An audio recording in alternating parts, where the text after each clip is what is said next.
عمومی طور پہ جب ولی کا ذکر آئے تو اس کے ساتھ کرامت کا تصور ساتھ جڑا ہوا ہوتا ہے، لیکن یہ بات ذہن میں رکھیں کہ یہ ولی کو اللہ کی طرف سے دیا گیا اعزاز تو ہے، لیکن یہ ولی کی علامات سے نہیں ہے۔ یعنی ولی کے لیے جو شرطیں ہیں، جو نصاب ہے، وہ ایمان اور تقوی ہے۔ اگر کسی کے اندر یہ دو خوبیاں پائی جائیں اور وہ کمال درجے کی موجود ہوں، لیکن کرامت آپ تک نہ پہنچے یا ظہوری نہ ہو ساری زندگی، تو اس کے ولی ہونے میں شک نہیں ہے۔ اور ایک شخص کے اندر آپ کرامت دیکھیں لیکن یہ دو خوبیاں نہ پائی جائیں تو اس کو ہم کرامت ہی قرار نہیں دے سکتے، وہ استدراج ہوگا۔ ہر وہ خرق عادت امر جو بغیر کسی شخص سے ظاہر ہو اور ہو خرق عادت، ما فوق الفطرت چیز ہو، تو اس کو قدرت الہیہ کہیں گے۔ اور اگر وہ نبی کے ہاتھوں سے اعلان نبوت سے پہلے صادر ہو جائے تو اسے ارہاس کہا جاتا ہے، اعلان نبوت کے بعد ظاہر ہو تو اسے معجزہ کہا جاتا ہے، اور وہی چیز کسی ولی کے ہاتھ سے ظاہر ہو تو اسے کرامت کہا جاتا ہے، اور اگر کسی عام بندہ مومن کے ہاتھوں سے ظہور پذیر ہو تو اسے معونت کہا جاتا ہے، اور اگر وہی کام کسی کافر سے یا کسی فاسق و فاجر کے ہاتھوں سے ظاہر ہو تو اسے استدراج کہا جاتا ہے، جس طرح دجال کے ہاتھوں سے قرب قیامت میں ہوگا کہ وہ مارے گا بھی اور زندہ بھی کرے گا۔ اب استدراج میں اور کرامت میں فرق کرنا یہ عام آدمی کے بس کا روگ ہی نہیں ہے، وہ کیسے کرے گا؟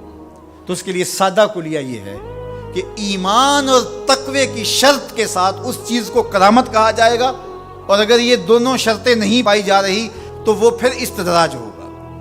تو اس لیے ولی کو پہچاننے کے لیے کرامت معیار ہی نہیں ہوا، کرامت نصاب ہی نہیں ہوا، ولی کو پہچاننے کے لیے ایمان اور تقوی ہوا۔ اگر کرامت کو معیار بنا لیں گے تو پھر استدراج والے کو بھی ولی ماننا پڑے گا۔ اور یہی وجہ ہے کہ بہت سارے لوگوں نے ایسے لوگوں کے اوپر جو کسی بڑے بزرگ کی گدی پہ بیٹھ گیا، یا وہ چار لوگوں نے اس کو مان لیا یا اس کے شعبے چل گئے اور شریعت کا واضح تارک ہے، اور لوگ اس کو اللہ کا ولی مان رہے ہوتے ہیں، اس لیے کہ ان کے ہاں معیار وہ نہیں ہے جو قرآن نے دی ہے۔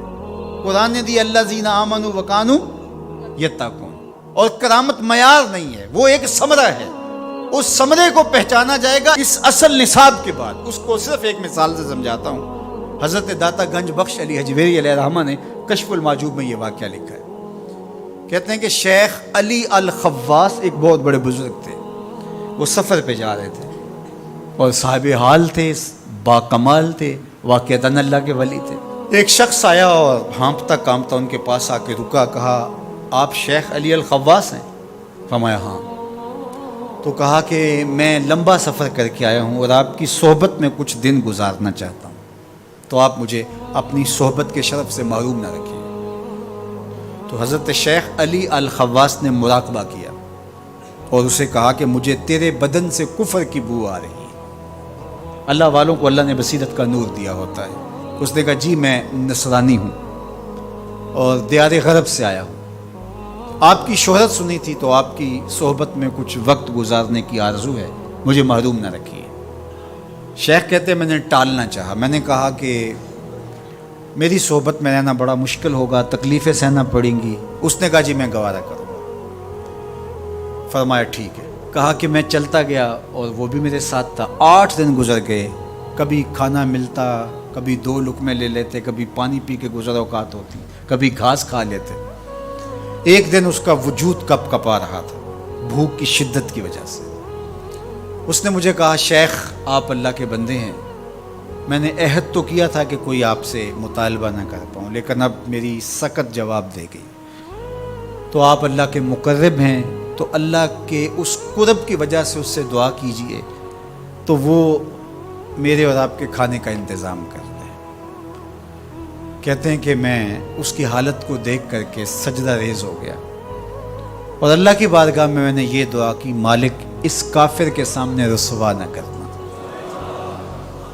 کہا جب میں نے سر اٹھایا تو آسمان سے ایک طبق اترا جس کے اوپر 2 پیالے شربت کے تھے اور 2 روٹیاں تھیں، تو میں نے ایک پیالہ اور ایک روٹی اس کو دے دی اور ایک خود لے لی اور پھر سفر شروع ہو گیا۔ 8 دن پھر گزر گئے، پھر ایک دن وہی حالت کہ اس کا بدن کپ کپانے لگا، تو میرے دل میں آیا کہ روز روز حالت ایک جیسی نہیں ہوتی، تو اس دن تو لاج رہ گئی تھی، تو کہیں آج یہ پھر نہ بول پڑے، تو قبل اس سے کہ یہ بولے میں نے بول کر کے کہا کہ تو بھی عیسائیوں کا بہت بڑا پیر پادری ہے، تو آج تیری باری ہے۔ تو کہتے ہیں جب میں نے اس کو کہا تو اس نے بھی سجدے میں سر رکھ دیا، اور میں دل ہی دل میں سوچا کہ اس کا سجدہ ریز ہونا کیا معنی رکھتا ہے جب ایمان ہی نہیں ہے۔ تھوڑی دیر کے بعد جب اس نے سر اٹھایا تو آسمان سے بھی طبق اترا، جس پر 4 پیالے شربت کے اور 4 روٹیاں تھیں۔ تو اس نے 2 روٹیاں اور 2 پیالے میری طرف بڑھائے، اور 2 پیالے اور 2 روٹیاں اپنی طرف کر لی، اور کہا کہ کل یا شیخ کھائیے۔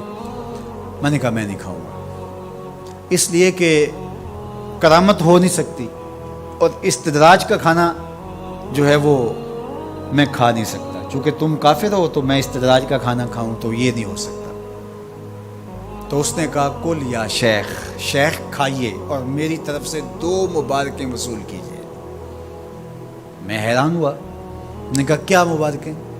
اس نے کہا میں نے سجدے میں سر رکھا اور اللہ کی بارگاہ میں عرض کی، اے اللہ اگر اسلام سچا دین ہے تو 2 پیالے اور 2 روٹیاں عطا کر دے، اور اگر علی الخواص واقعی تیرا ولی ہے تو 2 پیالے اور 2 روٹیاں اس کے صدقے سے دے دے۔ تو ایک تو آپ کو آپ کی ولایت کی مبارک ہو، اور دوسرا ہاتھ بڑھائیے اور مجھے اسلام میں داخل کیجیے، اسلام سچا دین۔ تو شیخ علی الخواص کے اس واقعہ کو ذکر کرنے کے بعد داتا گنج بخش علی حجویری فرماتے ہیں کہ علی الخواص جیسا شخص بھی یہاں پریشان ہو جائے کہ خدایا یہ استدراج ہے یا کرامت، تو کہا پھر عام آدمی کیسے فیصلہ کر سکتا ہے کہ یہ استدراج ہے یا کرامت؟ تو کہا کہ اس کو یہی دیکھنا پڑے گا ایمان اور تقوی ہے کہ نہیں۔ تو ایمان اور تقوی یہ علامت ہے کسی کے ولی ہونے کی۔